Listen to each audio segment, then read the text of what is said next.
I loved thinking about all the science stuff.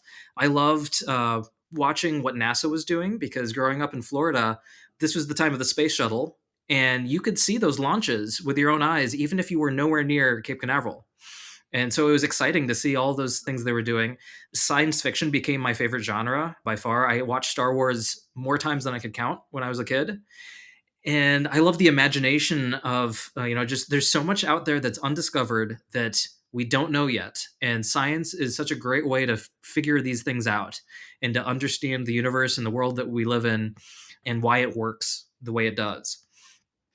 And so when I didn't make the music connection until I was an undergrad, and I wrote a piece called Green Flash that it wasn't necessarily the science itself, but it was taking images from nature. The green flash is this atmospheric refraction that happens. Sometimes, if the temperature layers are just right, you get a little bit of green refracted from the sunlight, usually at a sunset. And it's rare to see. And I got to see one finally after studying it in an astronomy class when I was in high school. And so it was really cool to see that. And then I said, okay, I want to capture this feeling that I just had of seeing this finally in music, and this visual of seeing the sun. It's bright orange and red, and then suddenly there's a bit of green at the end that you don't expect. So I wrote Green Flash, and the Green Flash itself is the last like 2 seconds of the piece. So the rest of it was going through these scenes throughout the day from sunrise to sunset and looking at the shapes of clouds essentially and describing them. There's a morning fog, there are cirrus clouds that are all wispy, and trying to imitate those shapes within the orchestra. That piece then got me, towards writing more pieces about closer and closer to science phenomena that I enjoyed reading about and studying. I love hearing about what's being discovered in particle physics. That's been a big part of what I've done. And I wrote this piece inspired by the Large Hadron Collider back in 2012, right around when they were making the Higgs boson announcement. Yeah. So it was exciting to see, like, they built this incredible machine in Switzerland and under France. It's so big, it doesn't really fit in Geneva. And it's so powerful, too, that every other particle accelerator before it is now completely obsolete. And so, like the one that we had in the United States, they basically shut it down because there was no point running it anymore. They couldn't discover anything better than CERN could with the Large Hadron Collider. And so I wrote this piece for saxophone quartet and clarinet quartet. I kind of wrote them at the same time for both ensembles about particle physics. And like one of the movements, it takes the idea of quarks, these subatomic particles that are paired up. And so I pair musicians up and have them bounce off of each other. And another movement is about the immense amount of energy that is within the LHC. And so I've been writing that piece and many others that kind of get closer and closer to describing the actual science things. Quite often it'll just be an image of something that I'll try to capture, but it comes from a scientific viewpoint. I've got other pieces like one called Aerodynamics that is not actually about like Bernoulli's principle, but it's more about free flight. And so, but with the title like Aerodynamics, actually I had a performance of it and someone came up to me afterwards and said they were at a fluid dynamics conference across the street and they saw a program that had a piece called Aerodynamics. So they just had to go hear what that was like. Yeah. So it's started to make connections for me outside of the music world. And I've really enjoyed that too. Yeah. So, I mean, one of my questions for you was, are scientific processes reflected in the musical process of these pieces at all? It sounds like the answer might be kind of sometimes, but also it's a combination of like your feelings about these phenomena or music that reflects the experience of these phenomena, not just the scientific process. Exactly. Yeah. And I mean, sometimes I'll be closer to that. I wrote a piece called Far From Equilibrium. This was an amazing opportunity. I was contacted by an astrophysicist. How many of us can say that's ever happened? Right. So it's like I got this email from an astrophysicist who did a project with a choreographer about the physics of turbulence.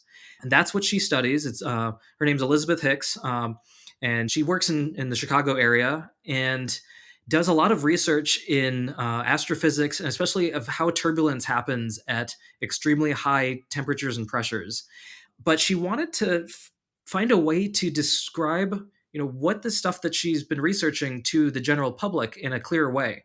Because when you think of turbulence, you probably think of when you're on the airplane and it's bumpy, and that is a little bit of how it affects us.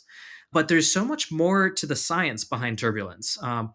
And so I got to work with Elizabeth and with choreographer Megan Rhyme on this project. They wanted to have me compose a brand new piece that these dancers would dance to. They had found music from the first time they did it, and the music wasn't quite fitting.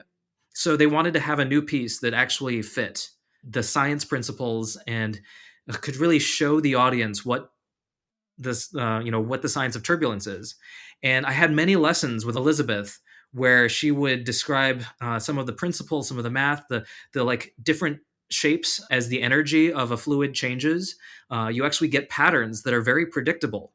Not the word you'd think with turbulence, but some things are very predictable before they become chaotic. And so she studies that because in order to understand turbulence, you have to find some model that's able to describe it. And it's really hard, but it must be possible.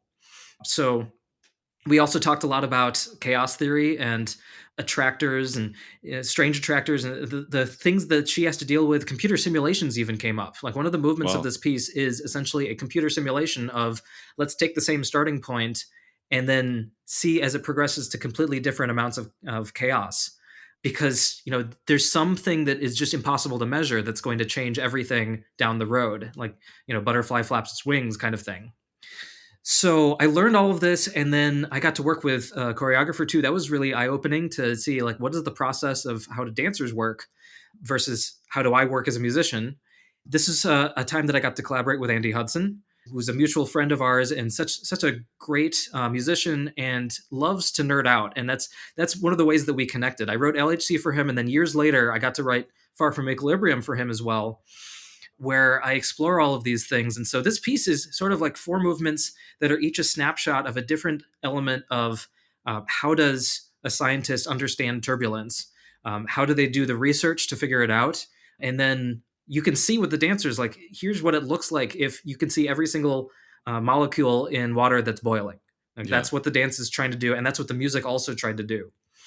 Can you give us an idea about how long this piece took to create? Because I mean, you're describing something where you had to like actively learn how to do stuff. You're like learning from the Mhm. scientist, you're collaborating with dancers. Like it's a pretty like collaborative kind of project. I'd imagine it took some time. And then you have to write the music, of course. So Yeah, it took a while. It took definitely longer than I usually spend on a composition. I can write very quickly, and I did write parts of this very quickly, but the whole process, because I had to learn so much to understand what kind of music could even work, and even like it many went through many iterations of what it could be in the beginning before I even put a note down. So this was one of the first times that I was approached not by musicians to write a piece, but by people outside of music. And I got to choose what I would write for, what instrumentation, and all of that. And so my initial thought was I was working with Third Coast Percussion on some stuff. And so I asked them, hey, I got this project coming up. Are you free on these days when they have the hall? And they weren't. So it's too bad I didn't get a chance to work with them on this, but it worked out great that I got to work with Andy Hudson instead. And we put together a clarinet quartet, and that's what it ended up being. So from the beginning of the process to the end, it probably took at least half a year, oh, okay, which, yeah. yeah, it was longer than most of my pieces take. I usually write, even my bigger scale pieces, I write within 2 to 3 months at the longest. Like some of my 20-plus minute concertos, usually I finish them within that time frame.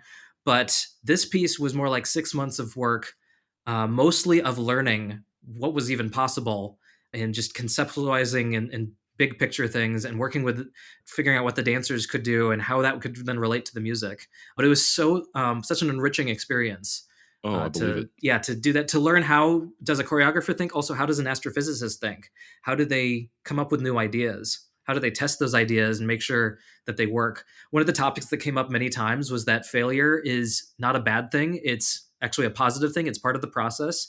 It tells you one thing that didn't work and then helps you along the path to find the thing that does. And we all experience failure in various ways and various times, and it's usually a letdown, but it's better to think of it as, here's the thing, you've now explored one thing that's not going to work, and that's fine because now you're not going to do that again. It doesn't work.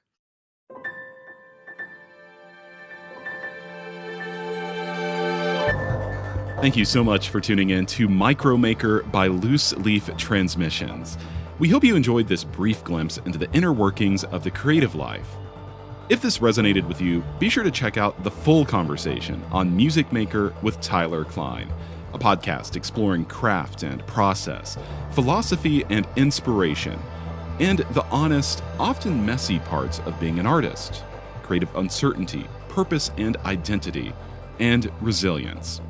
You can find Music Maker wherever you get your podcasts or by visiting musicmakerpodcast.com.